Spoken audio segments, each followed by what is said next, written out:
श्लोक 38. न हि ज्ञानेन सदृशं पवित्रमिह विद्यते तत्स्वयं योगसंसिद्धः कालेनात्मनि विंतती. अर्थ, इहलोकी ज्ञानासारखी दुसरी कोणतीही पवित्र वस्तू नाही.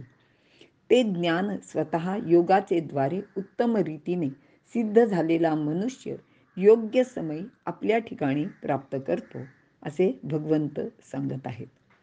विवरण: मागील 4 श्लोकात ज्ञान प्राप्त झाल्याने काय होते ते सांगितले आहे. हे ज्ञान या जगातील सर्वात पवित्र गोष्ट आहे, असे भगवंत इथे सांगत आहेत. या मनुष्य लोकातच ज्ञान प्राप्त करता येते. ज्ञान म्हणजे परब्रह्माचे किंवा आत्मज्ञान किंवा आत्म्याविषयीचे ज्ञान. परब्रह्माला कोणी जाणू शकत नाही, कारण ते कसे आहे ते कोणालाच शब्दात वर्णन करता येत नाही. म्हणूनच ज्ञानदेवांनी त्याला स्वसंवेद्या असे म्हटले आहे.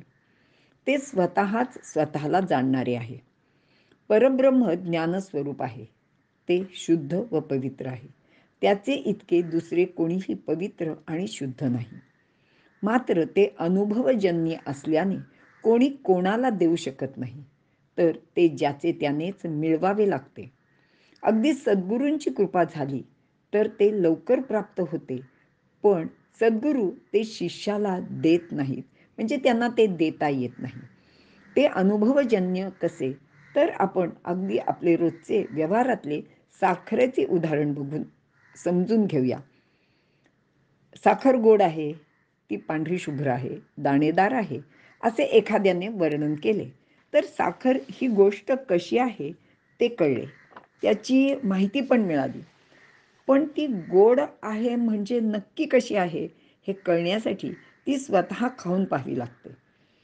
पण ज्याने ही साखर खाल्ली नाही तर त्याच्या बाबतीत काय होईल, तर त्याच्या डोळ्यासमोर किंवा त्याच्या आधी त्यांनी अनेक गोड पदार्थ चाखलेले असतात आणि त्या प्रत्येकाची गोडी मात्र वेगळी असते. अगदी एकाच उसापासून तयार झालेला गूळ, काकवी, रस, साखर यांची प्रत्येकाची गोडी वेगवेगळी आहे. त्यांच्या रंगरूपात फरक आहे. पण साखरेची गोडी नक्की कशी आहे, तर हे जेव्हा आपण प्रत्यक्ष साखर खाऊ तेव्हाच आपल्याला कळते. तसेच ती दाणेदार, जाड, बारीक किंवा पांढरी शुभ्र म्हणजे कशी आहे, तर ते प्रत्यक्ष पाहिल्यावरच आपल्याला कळते आणि यालाच अनुभवजन्य ज्ञान असे म्हणतात आणि ते मात्र ज्याचे त्यानेच मिळवावे लागते.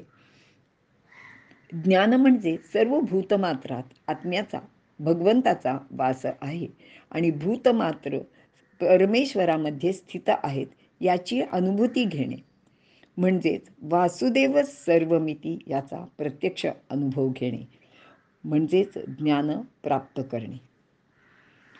भगवंत सांगतायत की या जगात ज्ञानासारखी दुसरी पवित्र गोष्ट नाही. त्याच्या पवित्रपणाला दुसऱ्या कशाचीच उपमा देता येत नाही. जसे परमेश्वर पवित्राणाम पवित्र आहे, त्याविषयीचे अनुभवजन्य ज्ञानसुद्धा तितकेच पवित्र आहे.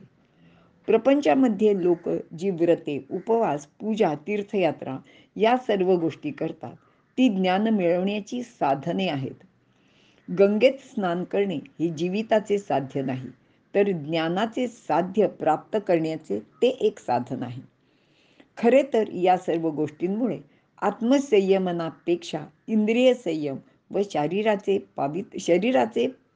पावित्र्य प्राप्त होते. पण ज्ञान ही गोष्ट त्याहून निश्चितच भिन्न आहे. त्याचेसाठी सद्गुरूंचे मार्गदर्शन व स्वतःचे अथक प्रयत्न, मनाचे, चित्ताचे संयमन व अहंकाराचे विसर्जन या सर्व गोष्टी अत्यंत आवश्यक आहेत. योग संसिद्धी, ज्याचा कर्मयोग सिद्ध झाला आहे त्या महापुरुषाला योग संसिद्ध असे म्हणतात. तर 6व्या अध्यायात योगारूढ अशी योग्याची स्थिती सांगितली आहे. ती कर्मयोगाची अंतिम अवस्था असते. इथेच तत्वबोध होतो व सतचे ज्ञान होऊन असतचा म्हणजे दृश्य विश्वासंबंधीचा विच्छेद निर्माण होतो. म्हणजेच योगी असे ज्ञान स्वतःच प्राप्त करून घेतो, सर्वांमध्ये आत्मा वास करतो, तो आत्मा हा ब्रह्माचाच अंश आहे हे ज्ञान होते. ब्रह्मज्ञानासारखे दुसरे पवित्र ज्ञान या जगात दुसरे नाही. आणि हे प्राप्त झाल्यावर मग मग प्राप्त करण्याजोगी दुसरी कोणतीच गोष्ट सुद्धा शिल्लक राहत नाही. हेच अंतिम प्राप्तव्य आहे.